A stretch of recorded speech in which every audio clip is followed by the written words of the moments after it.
Let's get this party started. What do you say? On time, too. This is Cannabis Church, October 10th, 2021.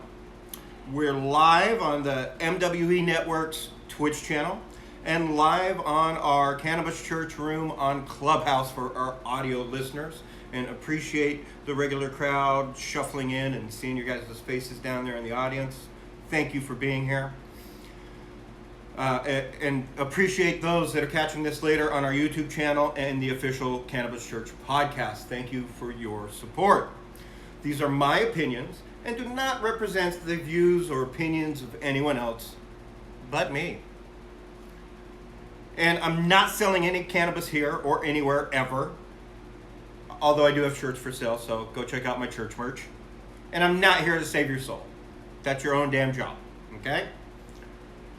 So welcome to Sunday service, where we preach the holy healing plant, God's gift to Mother Earth, and our sacred sacrament. No judge, just love. All pronouns, faiths, and faithless are welcome at Cannabis Church. We're here to end the stigma of the devil's lettuce sitting right next to me, and connected better wellness, personally, spiritually, socially, and for the planet, for Mother Earth. This plant right here can do that.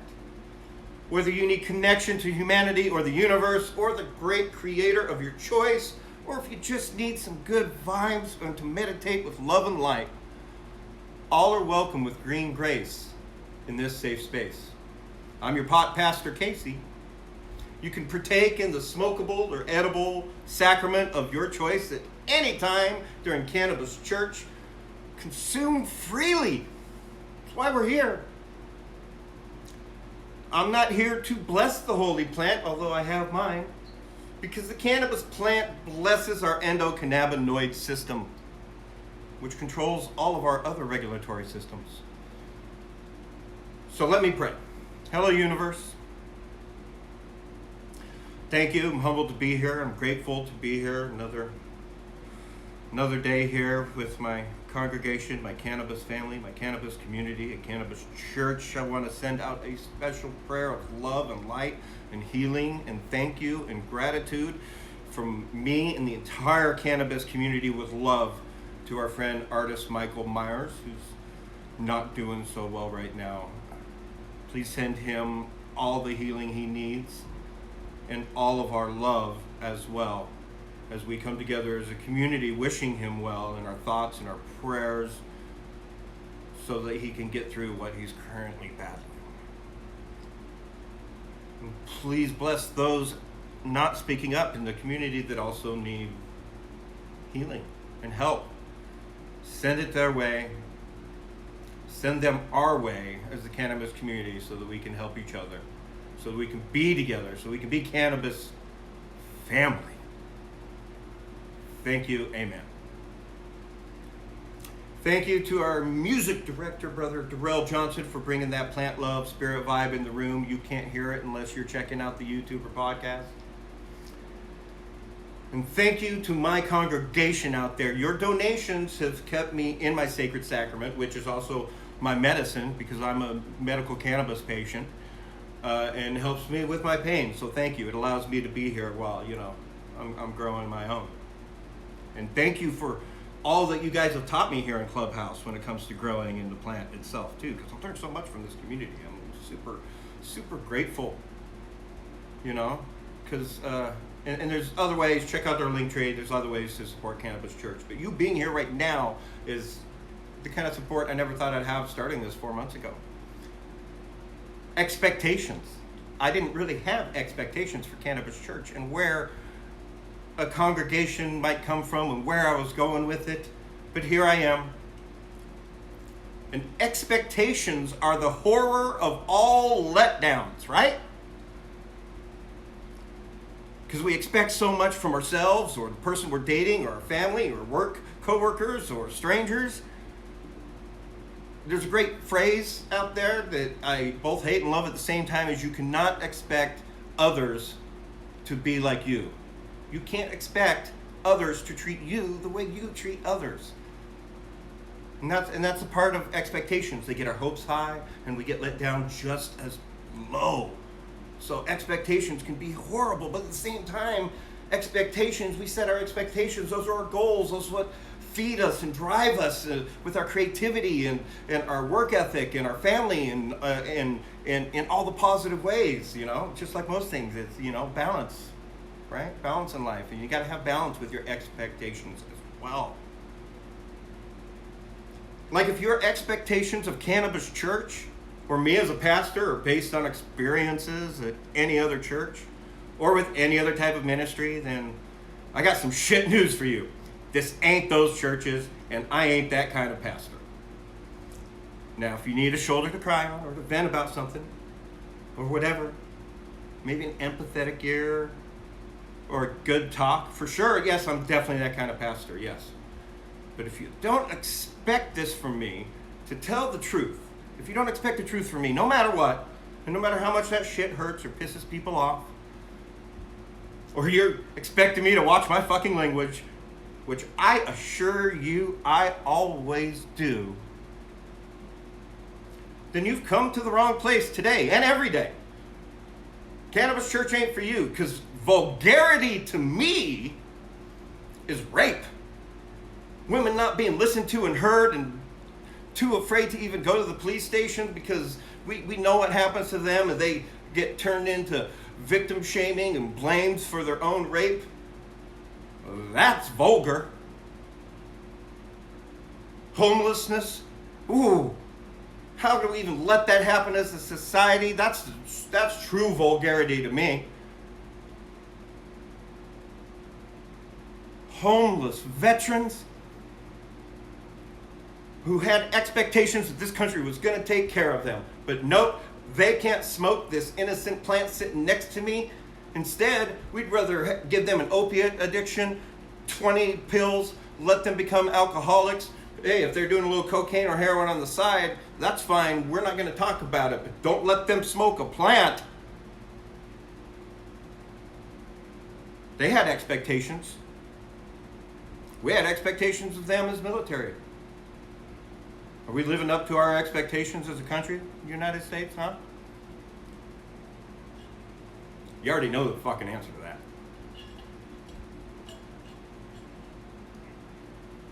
Anyone in prison right now over cannabis? That's vulgar. That is stupid vulgar. And the ones that we're letting out are coming out on parole.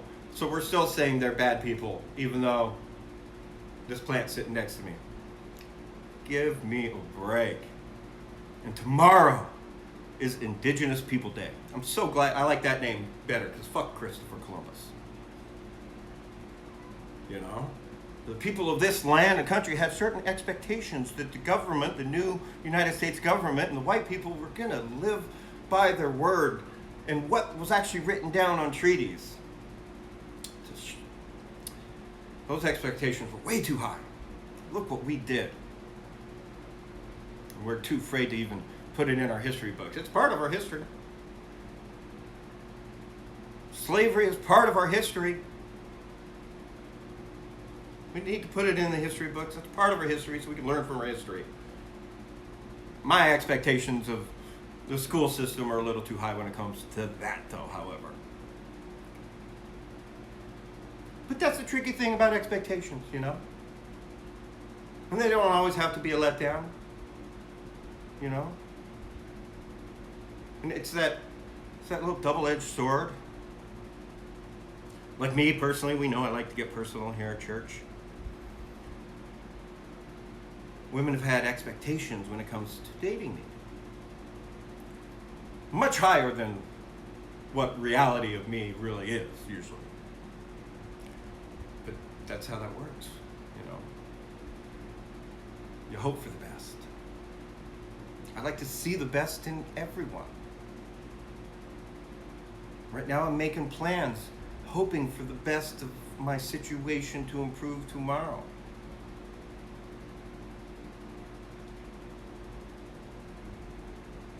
And that's the way it goes. I remember this girl, like, I'm not gonna lie, I'm attracted to goth girls. I dig it. I love the look, dig it. But I'm not melancholy. I'm not. I enjoy black, but I have lots of colors in my wardrobe. I'm just not. I'm not goth. Yes, I've had my share of life experiences and dealt with depression and different things, and I like a lot of that music, but not all of it. I tried dating a goth girl. We got along on so many levels, but like, we just couldn't get there, Both of our expectations of each other were completely different walking into. And like walking out of that, it was a great honest breakup, because it was just like, my expectations of what I could, that I could submerge myself into the goth world were just far-fetched. And her expectations of me and being able to submerge myself into the goth world were way too big too. And that's exactly what she said to me. She's just like, "You're not as dark as I thought you were," when we broke up. And it's just like, I can take that gladly. I own the darkness I have inside me. I own that as part of me, as part of this grayness. And that's what makes us balanced human beings, our light and our dark. But that's, part of it. And women, I understand your expectations now when men approach you. Not something I got growing up, for sure. It's something I get as a grown man now. I don't blame y'all for being guarded and recoiling. I'm not exactly proud of us as a species when it comes to being a man. For sure. My niece is having a second baby, and she's so upset it's a girl because of what she's been through in life as a female. She didn't want to bring another female into this world because she knows how difficult it can be, especially because of us, man. Ooh, if you don't like what I'm saying, deal with it. It's truth. So I get that now, and that's part of expectations. So you gotta go through those walls and around those fences and knock gently on that gate, guys. That's what's expected of you. Be a gentleman. Stop sliding in their DMs like a creep. Not saying I haven't in the past and had a dumb, drunken DM moment. I know I have, or text moment. I know I have. I've heard my Me Too story. I know who I have harmed. Broke my damn heart to find out I was a Me Too. Broke my damn heart. I never thought in a million years me, and a lot of people would never expect that from me, but broke my heart. Because, when I always say, let's be friends, I've always meant it. Especially with my bisexual and lesbian female friends. Like, I'm not trying to, I don't have alternative motives, ulterior motives, I always mean that as a friend. Like, I've been the other man. I've been cheated on. So it's not always about that. I collect friends. I collect good human beings. I like to collect friends, quite frankly. So there's no, friend zone. It's a beautiful place to be, guys. There's nothing wrong with the friend zone. It's a beautiful place to be. I learned so much from my female friends about life and about me and how much I've changed as a boy to a man. Thank God for my female friends. So get friend zoned more often, please. It'd be good for you. And me now, like, okay, that's a whole nother world of, that's a whole day of talking right there about those kinds of expectations. Because people think I'm healthier than I am, and I'm not. And dating right now, we're gonna, TMI, here we go, too much information, but I'm not interested in dating for sex. Because of things I was warning my doctors about that they didn't give a shit about, and they're like, oh, that's kind of natural for a man. No, losing that much feeling from the waist down is not natural. And now, there's no joy in it for me ever again. Now, love comes into my life and a woman wants to start a family, everything still works, but there's no joy in it. Y'all know what I'm talking about. Lost all feeling. So those are my expectations now, and I have to be honest with any woman that comes into my life about that and about my current situation. But y'all know me, I'm pretty honest, so. But At this point, I expected to be a dad. I expected to have a family. You know, the whole family, picket fence, house, kids, dogs, cats. I expected all that. Didn't happen. I wanted to be just like my dad growing up. My dad was awesome. My dad was the best athlete at everything he picked up. It was hard to beat him. He was the youngest of three brothers. Not as tall as them, but stockier. There were certain sports they were better at than him, but when it came to most sports on average, he was better than them, which can be upsetting from your little brother.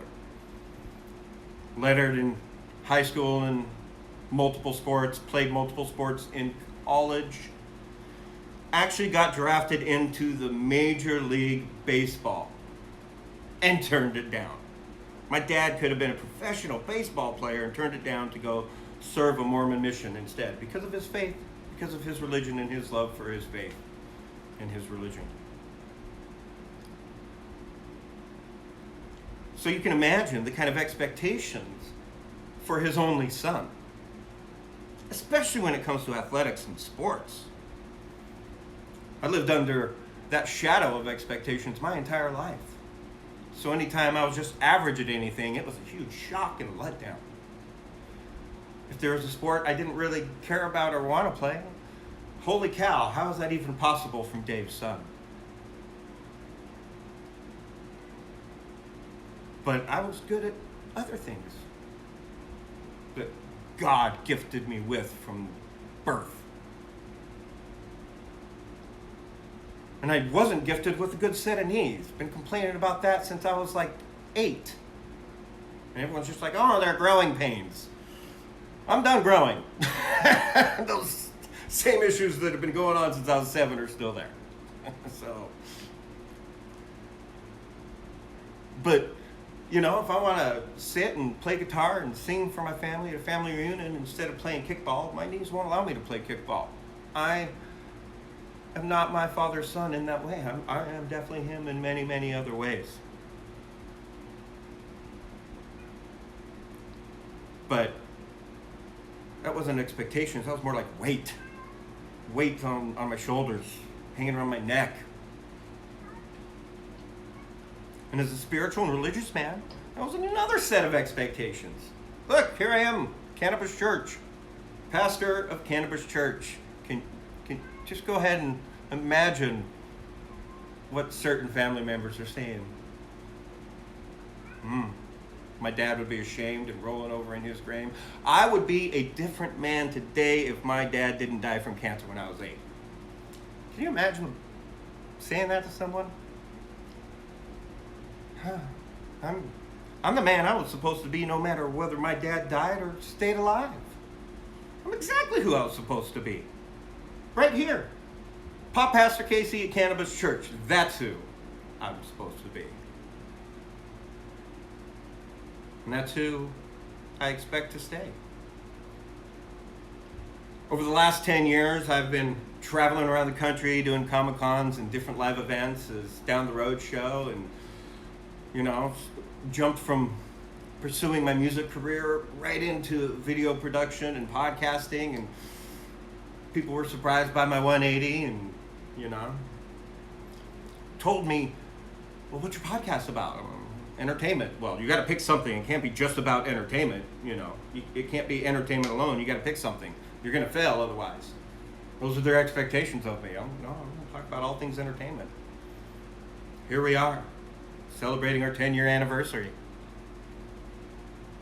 Technically, kind of going into our 11 years. And I will have my computer back and start doing new cannabis themed podcasts with this wonderful community here in the next week, because my expectations are to get out of this place tomorrow and into our new apartment and be somewhere secure and settled to continue my content and continue my interviews and podcasting and promoting cannabis in a natural way and in a loving way, because I love cannabis and I love this cannabis community and I want to support it. I want to put it out there. But over the last 10 years, like, I've been I've been paid by 2 people, 3 people, 3 people. Out of every contract and everyone that's ever hired me, I've only been paid by 3 people that were supposed to pay me. I've been screwed over so many times. I have trust issues. I've been dragged into projects where they wanted me to help build their radio station or video streaming channel or their brands or an event, you name it. And that was when I was healthy. And a lot of those people were let down because their expectations of what I would do for them for free, first of all, let alone for little money, were way too high. A man's still got to pay his bills. He's working full time while doing all this. But more recently, my time is even more limited. And it's an even bigger ask. Like there's only so much time I can literally sit here that my body will physically allow me to. And I'm trying to save up some energy to move tomorrow, which I'm not moving. I'm not carrying anything, but just even being around all that's gonna, wipe me out, and minding the dogs to get out of everybody's way that volunteers to help us. And what are my expectations for tomorrow? I'm not 100% sure. We don't have a lot of friends here. We got people that are friends of friends, and we're hoping they show up to help, but there's no guarantee. So we'll see how tomorrow goes in the first next. It could be a giant fuck waffle. But my hope is great. And my expectations don't matter because we're going to be moving into a place, and that's what really matters, is moving forward. Like we always do. Because I've had to cancel almost every casual, family, or professional event that I've tried to plan or attend in the last year and a half. All because of health. My friend who's lived here for the last 7 years, who moved here to help his mom fight cancer, a good old friend. When we first got into town, we were going to go hang out, and my body wasn't up to it. I had to cancel on him. So instead he came over here and we smoked and hung out. Caught up because we haven't seen each other face to face in a number of years, and he used to be my manager at a restaurant, and I took him to his first baseball game, which was a huge surprise to me. Like, how do you grow up in Orange County as an Angels fan and never go to a baseball game, and this Royals fan takes you to your first baseball game? Like, crazy. But anyway, yeah, they killed the Royals, and his team hit 4 home runs back to back in right after we got our seats. It was crazy. He had a good time. But expectations. Here's another expectation. Recently, and some of you have seen some of my, shares from my memories that have been popping up. Some serious cottonmouth just kicked in. That's expected with some good weed.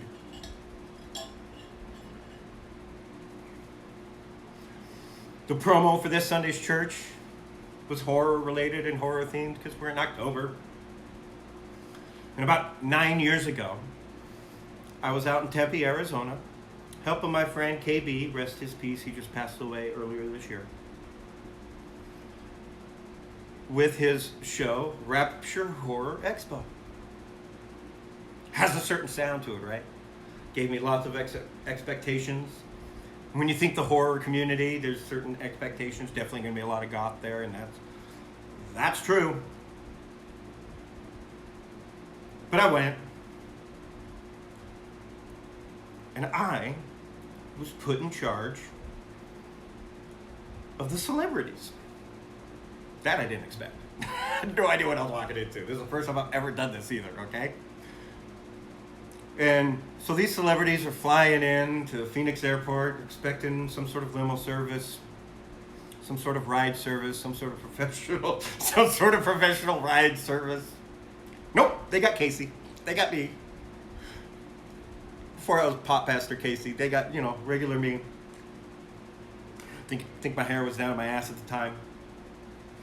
Pulling up with my high beams on my SUV, just blaring because one of my headlights was out. I didn't have time to get it fixed because I didn't know about it. It literally went out while driving into Phoenix. So last thing I want is to get pulled over, how embarrassing, while shuttling celebrities back and forth to the hotel from the airport. I mean, that's just embarrassing. So I'm pulling up with the high beams, and here's this long-haired dude in this SUV, just casual as I can be, you know me by now, and just having a great conversations and dropping them off at their hotels and doing that all weekend. And yeah, that was a blast. You know, but that wasn't what they expected, and nor was that weekend what I expected. And nor did I even think I was a horror fan. But a few years back, I took a quiz on horror movies, and I got like an 87% that I'd seen them, and was like, oh, maybe I am kind of a horror fan. Welcome up, Turk, 2 times. Thank you, brother. Greetings and salutations, brother. Nice to have you here. Say hello to everyone. Back quiet. But yeah, so this horror convention was one of my craziest, funnest weekends of my life. I didn't expect that. Met Sid Haig. Look him up if you don't already know who he is. Rest in peace. Legendary actor. We became casual friends after that, where, you know, like, I look forward to running into him at other conventions and chatting with him. He's such a good guy and was so gracious and wonderful with the fans. Like, it was amazing to see. An amazing man. The Crypt Keeper. Oh my goodness, y'all remember that old show, right? Well, he was there, and he wanted to announce his own panel. So we get, you know, I was doing the overhead announcements too for the weekend, so we had them at my little booth for Down the Road show. And so we come over and we let him do his announcement, and he does it in the Crypt Keeper voice. Like, the entire place froze in their tracks. Like, everybody, it went silent. Everybody stopped what they're doing, because it's just like, holy crap, that's the Crypt Keeper. That's like, because everybody knows he's there. And it was like, you could feel the intensity in the room that moment of joy from these horror fans hearing him announce his panel in the Crypt Keeper voice. It was so cool.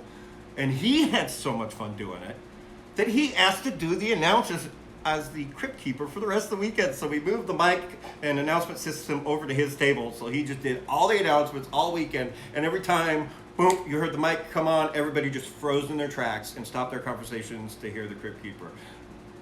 Just little things like that, beyond my wildest expectations. Yeah.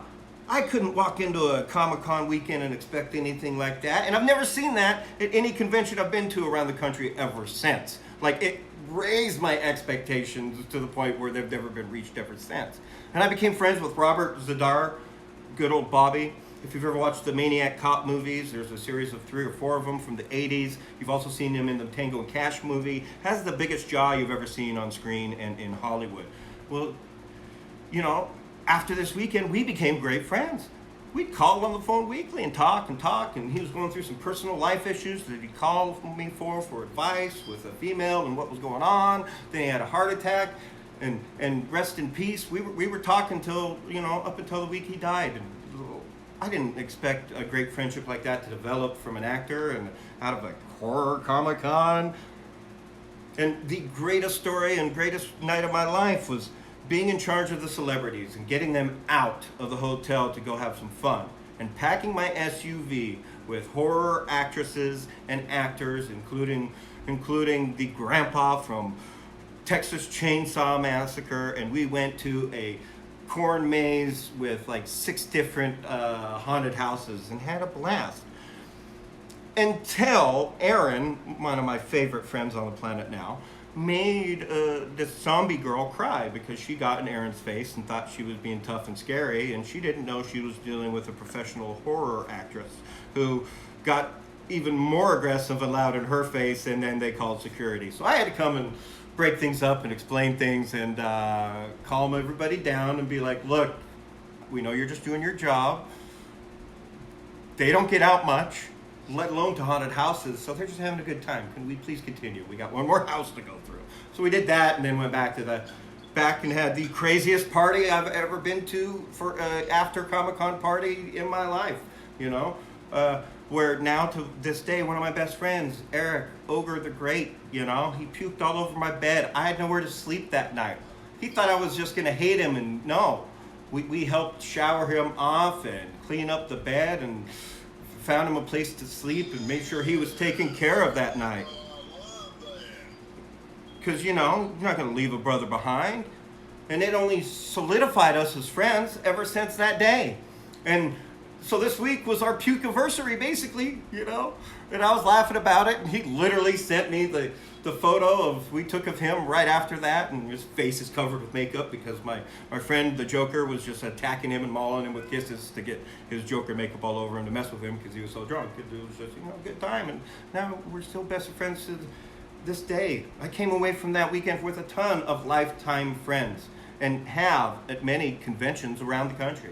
Not something I expected walking into the Comic-Con scene or to be so well received in the Comic-Con scene, which I miss. Stupid pandemic.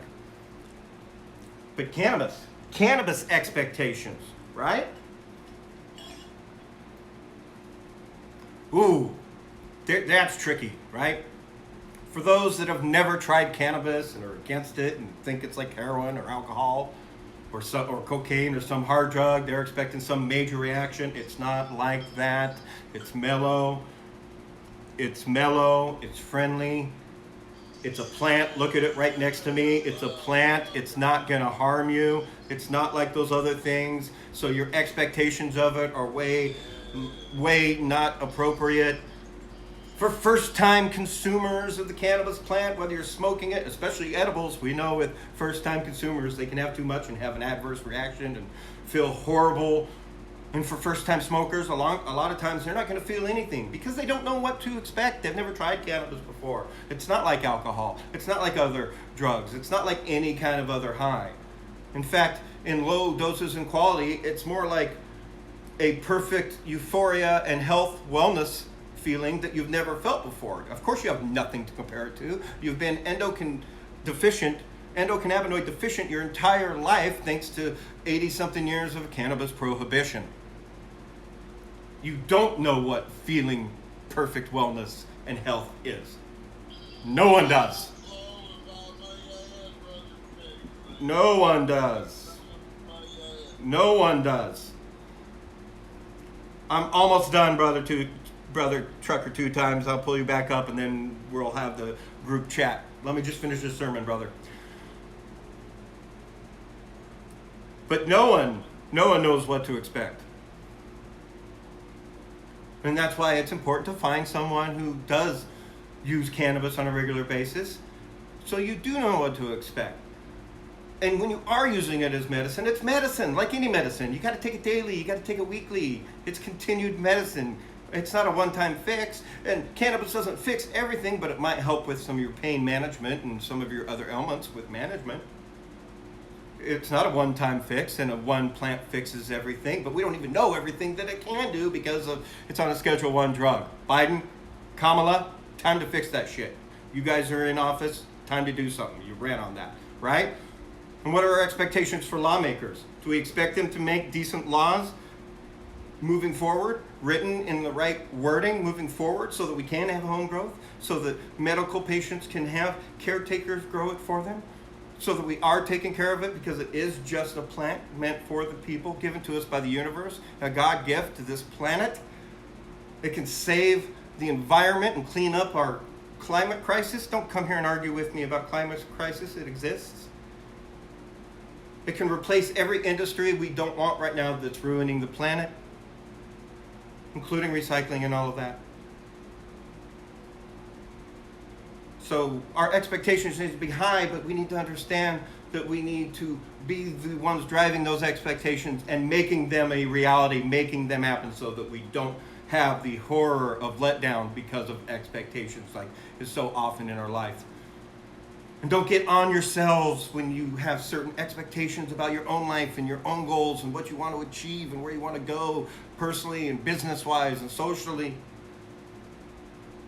We're all merging together in multiple lanes, and we all got our own lane and different things going on. And we will figure out ways to be a part of each other's life and community and moving forward. I want my hands in as many businesses and as many different projects as I can that my body and my health will allow me and afford in the cannabis community. So, that's what I'm saying. I want to be a part of it all. As much as I feel I can bring value to and actually contribute to, I will be a part of. Because like I keep saying, Gonna hammer it in till everybody gets it. I'm on numbered days. I'm on limited time. I've lived in this body my entire life. I know what it's going through. Take advantage while I'm here. Because Congress, Senate, Supreme Court, I'm coming for you guys. Religious cannabis rights. For Cannabis Church. And anybody who needs it. As we move forward fighting for medical patients especially. And yeah, adult use. Fighting for all of it. It's a plant! What are you guys so scared of? You've been fed false facts. It's a plant. Look at it. Look at it. Let me pray.